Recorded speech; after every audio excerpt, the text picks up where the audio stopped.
a useful 8 count. What's a useful 8 count? But before we can talk about a useful 8 count, we have to actually talk about what an 8 count actually is. So an 8 count refers to the 8 count basic.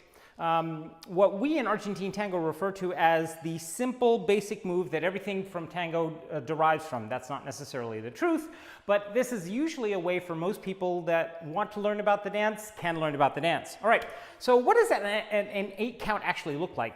It is a specific move. This is something that we can actually do. While this does refer to a musical component, it actually refers to a physiological motion or a step in this case, or a pattern. All right. All right, so I want to show this to you, and that's we're going to use a symmetrical embrace. While this can be done from open embrace or close embrace, we're going to use a symmetrical embrace.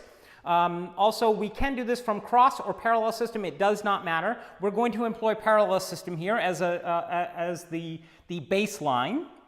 So this is step 1, stepping backwards against the lane of dance. Stepping 2, stepping outside of my lane of dance. 3, 4, 5, and the follower crosses. 6, 7, 8. One more time from the other side.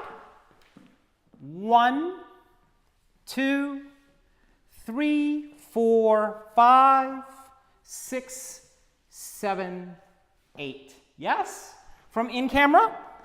1, 2, 3, 4, 5, 6, 7, 8. Just like that, preferably without watching your followers' feet as you're doing it. All right, this is the 8 count basic. Better known as the ubiquitous piece of vocabulary that you see everywhere. Really? Actually, you do. The only reason that you actually use this piece of vocabulary is because it contains the Argentine cross, steps 2 through 5. What do I mean by that? So we're going to drop out this guy.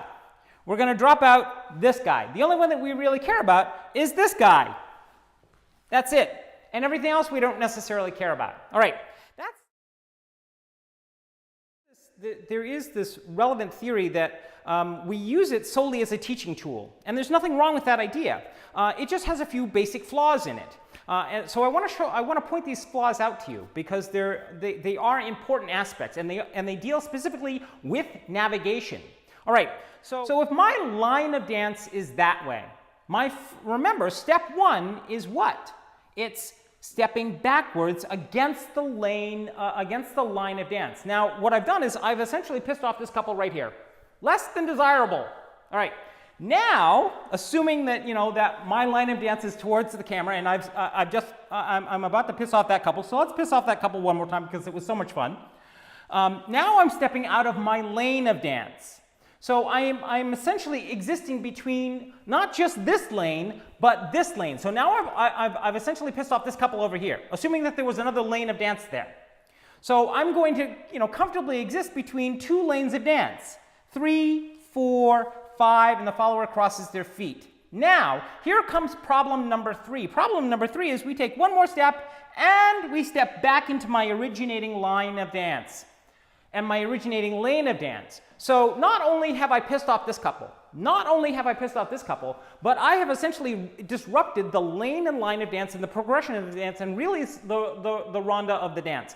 Is this desirable? No, it's not. And this is why the 8 count basic is a less than desirable social tool as a social dancing tool. It just doesn't work. So you got to ask yourself, if that doesn't work, why do people use it? Well, it's a great teaching tool from a leading perspective as well as from a following perspective. And more importantly, if we take steps 2 through 5 out, we end up with an Argentine cross. The 8 count basic can actually work on a social dance floor. So I want to show you this idea. We're going to do this from a symmetrical embrace. So remember, step 1 is stepping backwards in the line of dance. Not so much with that anymore. Step 1. 2 is exactly the same as it was before. We're going to go 3, 4, and 5, and she crosses her feet. Yes, preferably without you watching her feet do this. 6, 7, and one more, 8. Now, 7 to 8 has another option. We will get to that option in just a little bit. But one more time from this side. So essentially, what makes this a useful 8 count is because I'm curving it down, not against the line of dance, but I'm curving it with the line, with the lane and line of dance. So step 1, boom. Step 2, step 3, 4, preferably not watching your father's feet as that happens. 5, she crosses her feet. 6, 7, and 8. Just like that. Really, really, really simple. So you're going to ask yourself, well, gee, Miles, I can do this. I don't necessarily need a video to show me this because you just showed me the answer, right? Wrong. There's a reason why I'm showing you this, because there's a whole lot of stuff that's sitting here, and actually there are 2 more toys, now that I think about it, there are 2 more toys that are sitting here that you probably haven't thought of, and that's the whole reason for this video, because, truth be told, those toys make this a beautiful piece of vocabulary for both lead as well as for follower, because not only is there are toys there, but there's also a surprise, and we want to talk about the surprise. Okay, so I want to show you what this looks like from a leading perspective as well as from a following perspective.